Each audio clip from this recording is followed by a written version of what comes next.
Alors l'approche, on va parler tout d'abord des blancs. L'approche est très naturelle puisqu'on fait un pressurage.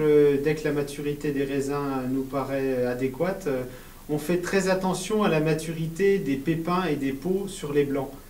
Ce qui nous permet de laisser toutes les matières solides en suspension pendant la fermentation en barrique et pendant l'élevage du vin. Le fait de nourrir continuellement le vin avec ses parties solides par le bâtonnage ou par le simple maintien des lits au contact du vin nous permet d'avoir un potentiel de vieillissement très supérieur. Évidemment, la première année, durant l'élevage en barrique, le vin est un peu moins frité, se goûte un petit peu moins bien. Mais dès la mise en bouteille, on s'aperçoit que le vin a gardé toute sa fraîcheur et on goûte encore couramment au domaine des vins de 10 ans qui ne sont pas du tout oxydés et qui ont gardé un potentiel de vieillissement intéressant.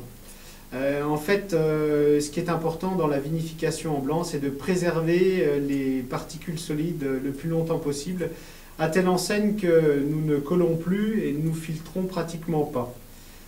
C'est un travail qui demande un petit peu plus de suivi et qui retarde la mise en bouteille. On fait des élevages de 15 à 18 mois en général sur nos blancs.